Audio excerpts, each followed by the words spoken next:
Vamos a hablar de lo que tiene que ver con el dólar, con la política cambiaria del gobierno de Javier Milei. Por estas horas hay mucha incertidumbre sobre lo que va a pasar con el dólar. Algunos dicen, ¿compro dólares? ¿No compro dólares? Porque si compro, ahora que está un poco más caro que antes, y después baja, ¿qué hago? ¿Me los inserto en algún lugar recóndito del ser, digamos?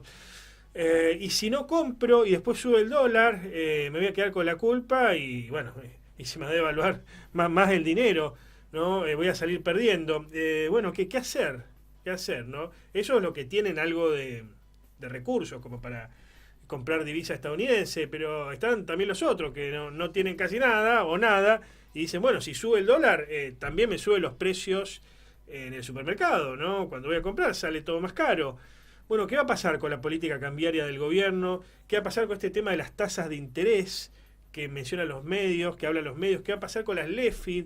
Bueno, términos que por ahí son medios complejos, pero vamos a tratar de bajarlos lo más posible al entendimiento del ciudadano promedio y el nuestro inclusive, que somos ciudadanos promedios, con Santiago Tamus, que es economista y analista de mercados. ¿Cómo estás, Santiago? Buenas tardes. ¿Qué tal? Buenas tardes, ¿cómo estás, Antonio? Bien, gracias por atendernos. ¿En qué estado se encuentra la política cambiaria del gobierno? ¿Está bien? ¿Está mal? ¿Goza de buena salud? ¿Más o menos tiene salud? ¿No tiene salud? ¿Cómo la ves? Mira, el dólar ya tuvo una suba hasta 1.370 hace unas semanas atrás, después rebotó, hace 9 días que viene bajando de a poquitito, pero esto tiene que ver mucho con esa lucha entre la codicia y el miedo. Vos decías, ¿qué es lo que hay que hacer? Y tengo miedo de tal cosa. Bueno, para los que tienen miedo y pueden dormir de esa manera tranquilo, seguramente que será un buen refugio el dólar y se quedarán en ese activo o otro activo que para ellos sea lo apetecible. Pero están dejando de ganar tasas que no se veían hace demasiado tiempo. Tasas de interés, quiero decir. Ujú. Hoy se lo colocaba dinero a un día, en algún momento a por encima del 70%, y durante el día de hoy hubo una licitación de parte de la deuda cortita que tiene el Tesoro y renovaron, estaba viendo bien la información, renovaron un 66% del total y con muchos vencimientos a que son a un plazo antes de las elecciones, y ahí las tasas fueron también cercanas al 60%. Ajá. Hasta del 70 llega a pagar ahora el Tesoro, lo cual, ojo, nos hace sí preocupar a todos, me parece, sobre cómo se van a pagar esos intereses. Porque no hace muchos días el presidente dijo que no se iba a emitir para poder cubrir ningún tipo de deuda y que el Tesoro no puede recibir asistencia al Banco Central, o sea que todo eso tiene que salir de recaudación, del superávit fiscal que tampoco es gigantesco. Ujú. Ahora, Bien. ¿qué es, cuando se habla de tasa de interés, de qué se habla? Explicado fácil. ¿Qué es la tasa de interés y esa tasa de interés que es a un día en algunos casos? No, bueno, la tasa de interés es la retribución por el uso del dinero, es el precio del dinero. Ujú. Te está cubriendo uno, factor tiempo. Imagínate que yo no desconfíe de que vos me puedas devolver dinero, aunque sea lo tenés vos y no lo tengo yo. Eso decimos en economía, es un costo de oportunidad. No es la tasa, pregunto de la ignorancia, no es la tasa de los plazos fijos, porque algunos lo confunden con la tasa de los No, plazos no. fijos. No, es que tasas de interés hay tantas tasas como instrumentos que existan. Claro. Si hago un plazo fijo, quizás en un banco me pagan hoy el 39%, en otro el 32% y en otro el 42%. Ahora, en todos los casos, lo que están haciendo es retribuyéndome, uno, por el factor tiempo, y no llegué a decir lo segundo, y es el riesgo. Cuando vos estás pagando en una economía que supuestamente va a tener un 20-22% de inflación de acá a un año, y eso está publicado en el Banco Central. Ujú. Y por otro lado, tu tesoro, o sea, el Ministerio de Economía, se endeuda al 70% anual, bueno, ahí te estoy pagando un 50% adicional respecto a la inflación. Puede ser que un poquitito sea tiempo, el resto es puramente riesgo, o lo que sabemos es que se está tratando de compensar con una tasa súper alta. ¿Para qué? Para evitar que ese dinero quede líquido y se vaya, por ejemplo, al dólar. Ujú. ¿Mm? Claro. Porque si te quedan libres, como hoy vencían cerca de 15 billones de pesos, y te quedan libres en el mercado, despreocupate que una parte, aunque sea mínima, va al mercado, al tipo de cambio, y estamos hablando de un mercado de muy baja profundidad para poder absorber, aunque sea una mínima parte de esa plata que queda líquida. Claro. Igual mañana tenés 6 billones de pesos libres, Ujú. que hay que ver cómo se recolectan. ¿Qué son las LEFI? No, las letras financieras dejaron de existir hace más de un mes. Sí, Y era lo que tenían como instrumento los bancos para colocar la liquidez diaria. bien. Por eso se decía que los bancos no trabajaban de bancos, sino que directamente le daban a el tesoro el dinero, realmente la tasa la ponía el Banco Central y de esa manera colocaban lo que era la liquidez. Ujú. Ah, Esto es mm. un derivado de las letras que antes pagaba el Banco Central. Dijo, no pago más letras yo, deuda, y lo pasa a deber el tesoro.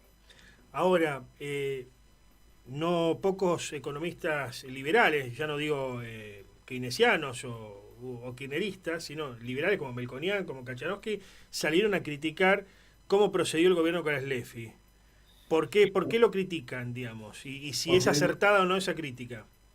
¿sabes qué pasa? Que los bancos estaban acostumbrados, y es algo lógico, de colocar su liquidez y tener una cierta remuneración. Lo hacían los bancos, lo hacen las billeteras virtuales, etcétera. Se había dicho, el 10 de julio dejan de existir porque cuando se las crearon hace un año dejaban de existir en ese momento. Y se suponía, por parte del mercado suponía que se iban a extender. La verdad es que llegó el día del vencimiento, dijeron, bueno muchachos, tomen la plata, nosotros no seguimos tomando dinero de esta manera. Y ahí se armó, primero, un día viernes, una gran baja de tasa de interés porque hubo una sobreabundancia de liquidez, y después el dinero empezó a fluir hacia distintos activos. Uno fue el dólar, y es gran parte de la suba del dólar de todo el mes de julio. Ujú. Se esperaba que aparezcan otros instrumentos sustitutivos que sean atractivos, así de colocación muy pequeña, estoy diciendo en tiempo, y eso todavía no ha sido sustituido. Resultado, hay oscilaciones de tasa de interés que son tremendas en la colocación a un día. Imagínate que los bancos están llenos de liquidez, también hay otros que necesitan liquidez y no tienen una ventanilla al Banco Central que les preste dinero, y hoy, en el mismo plazo que es un día, podías estar colocando tu dinero al 40% o al 70%, depende del momento. Ahora voy para otro lado. Si un banco no sabe bien cómo va a retribuir su dinero, a cuánto lo presta. Claro. Y ahí te estás encontrando que te está afectando la colocación de créditos dentro de Argentina. El INDEC mencionó que la inflación de julio fue del 1,9%. 1,9%, sí. O sea, se aceleró la inflación. Esto es una derrota para el gobierno cuyo principal caballo de batalla es la baja de la inflación. Mira, en economía tenemos la capacidad de poder mostrar con el mismo número una derrota o un triunfo. Mm, Yo creo que va a ser más mirado, como estamos hablando del mes donde hubo un gran aumento del tipo de cambio, que no se verificó ese traspaso a precios de la suba del tipo de cambio. Imagínate que no difiere demasiado de los meses anteriores. Entonces ahí se va a convalidar la idea de como no hubo emisión de dinero, no hubo entonces ese traslado a precios. Yo diría más, miremos qué pasó con la actividad económica, qué está pasando con el consumo, con la total falta de inversión, y quizás lo que está sucediendo es que estamos viviendo ya un estancamiento de la economía, de la cual no voy a estar yo comentando algo que nadie conoce, sino simplemente lo habrán escuchado, un estancamiento de la economía y inicio de una probable recesión. Porque la suba de tasas de interés por lo menos te frena el crédito, te dificulta bastante la inversión y el consumo durable. Esperemos que sea solamente una política hasta llegar a octubre. Pareciera que todo está centrado en tratar de llegar a octubre con la máxima de estabilidad posible, y después que se baraje y pasemos a un mecanismo de fijación de precios, por ejemplo, en el caso del tipo de cambio, mucho más libre. Después de octubre viene una política económica más moderada, no tan extrema, si uno quiere, como la que viene implementando hasta ahora Caputo. No, yo creo que puede ser más liberal, Ah, más liberal. porque hoy estás teniendo justamente un corset en el propio mercado cambiario. Tenés al Banco Central vendiendo a niveles récord a futuro. Ujú, Tenés el impedimento para que ingresen en el mercado cambiario las empresas. ujú. Los propios bancos no pueden comprar libremente dólares con este dinero que les queda libre. Y el Banco Central no está acumulando las reservas y el último informe del FMI, donde convalidó las metas, decía claramente que tiene que participar más activamente en la constitución de reservas, que las reservas son justamente la capacidad que tiene después el Banco Central de intervenir o de poder financiar genuinamente importaciones de la economía, responder a la demanda genuina dentro de una economía.